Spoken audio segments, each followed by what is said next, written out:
You know, Alex, I walked into the shop this morning and the smell of cedar hit me so hard, I almost forgot I had a mortgage. There's something about a fresh Monday, it's like a blank piece of Baltic birch.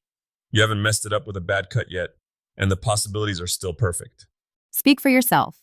My Monday started with a possibility of coffee that ended up all over my rug, but I'm glad one of us is feeling poetic. Since you're in such a high-spirited mood, are you ready to tackle the daily digest? We've got everything from giant lasers to concrete surgery today.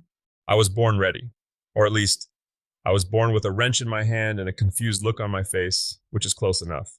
Let's kick things off with some heavy-duty industrial wins. First, a huge shout out to Marion Manufacturing over in Connecticut. They just picked up the SBA Manufacturer of the Year award. I saw that. It's always cool to see the precision crowd get their flowers. Usually those folks are tucked away in a shop so clean you could eat a steak off the floor, just quietly making the parts that keep the rest of the world from falling apart. Precisely. And speaking of precision, did you see the new Trump True Laser? It's a 9 kilowatt beast. Now, for the folks at home, 9 kilowatts doesn't mean it makes a nice piece of toast. It means it eats through thick-walled pipe, like a hot knife through lukewarm butter. I'm trying to imagine you with a 9 kW laser. You'd probably try to use it to cut your morning bagel and end up vaporizing your toaster, the counter, and possibly the neighbor's cat. Look, I have a healthy respect for power. I remember the first time I used a high-pressure plasma cutter, I felt like I was holding a captured star. The beauty of these new machines is that they're getting faster without getting sloppy.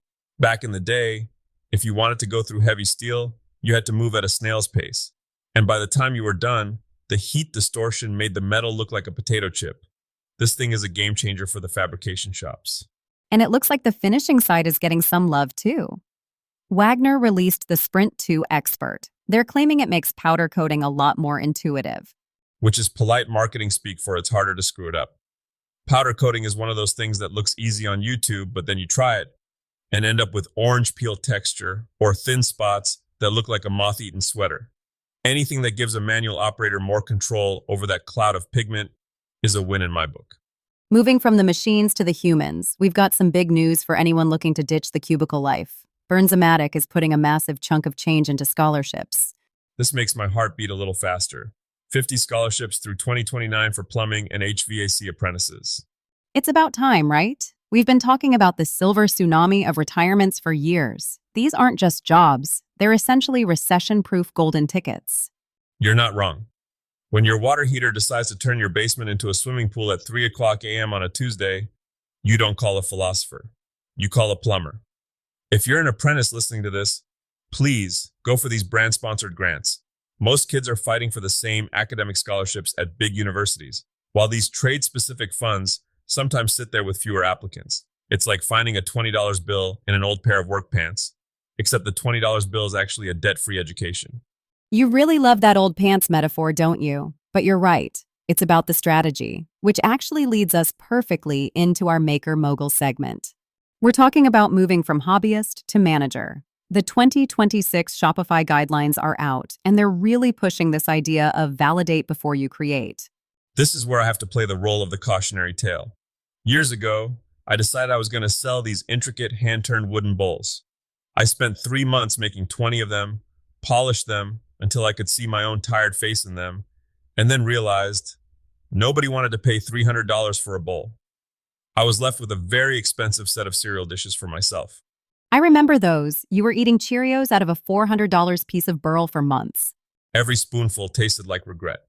The lesson there, and what the minimum viable product or MVP strategy is all about, is simpler. Make one. Take a photo, see if the world bites before you go into debt buying a pallet of lumber. And the marketing side has changed too. The micro-influence thing is huge right now. You don't need 1 million followers. You just need the 12 people in your town who are obsessed with, say, hand-forged garden trowels. It's about being a big fish in a small pond. I'd rather have 50 followers who actually buy my work than 10,000 who just like a photo while they're sitting on the bus. Swap a shout out with a local welder or a florist. It costs you a cup of coffee and some conversation, and it builds a foundation that's actually solid. All right, Tiger, let's get to the grit. Literally, concrete countertops. This is the DIY mastery project of the season. Why is everyone obsessed with pouring stone in their kitchens lately? Because it's the only material that makes you feel like both a construction worker and a fine artist at the same time. Plus, it's indestructible. You can put a screaming hot cast iron skillet right on it, and the concrete just says, "Is that all you got?" Okay, but I've seen some DIY concrete jobs that well, they look like a sidewalk inside a house. How do you make it look like a high-end countertop? It's all in the vibration. That sounded way more ominous than it needed to. Look, when you pour that mix into your melamine mold, it's full of tiny little air pockets. If you just leave them there, your finished surface is going to look like a piece of Swiss cheese. You have to vibrate the air out. Now, you could buy a specialized vibrating table for $1,000, or you can do what I do. Take your orbital sander, take the sandpaper off, so it's just the hook and loop pad, and run it along the outside of the form.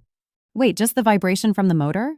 Exactly. You'll see the bubbles rise to the surface like they're escaping a sinking ship. It's the most satisfying 30 minutes of your life. And what about the strength? I've heard horror stories about these things cracking in half the moment a house settles. That's the tension problem. Concrete is like a grumpy old man. It's great under pressure, but it has zero flexibility. If you don't put rebar or ladder wire in there, it's going to snap. I once saw a guy try to save $5 by skipping the reinforcement on a 6-foot island. He went to flip the slab over after it cured, and it sounded like a gunshot.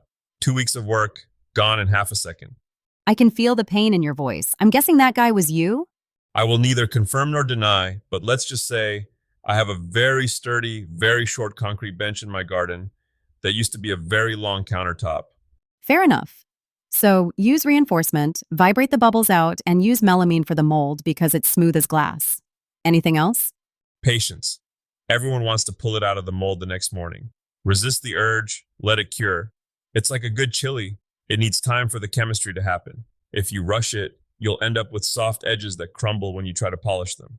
So, looking at the big picture for this week, whether someone is looking to go pro in the trades, start a side business, or just pour some concrete, what's the one thing they should keep in mind? I think it's the idea that mistakes aren't just mistakes, they're the raw material of experience. Whether you're learning to run a 9 kilowatt laser or just trying to wrap your head around a business plan, your hands are going to get dirty, you're going to mess up a cut, you're going to have a product that nobody buys. That's remarkably optimistic for a man who just admitted to snapping a countertop in half. Well, that's the secret, Alex. The master in the shop isn't the guy who never makes a mistake. He's just the guy who's made more mistakes than the beginner and figured out how to fix them or how to turn them into a garden bench. I like that. Turn your disasters into garden benches. That should be on a t-shirt. Or a concrete plaque. Just make sure to vibrate the bubbles out of the letters. Thanks for joining us for the TigerDen Daily. We'll be back tomorrow to talk about why your table saw is judging you. It really is. I can see mine looking at me right now. Stay gritty, everyone.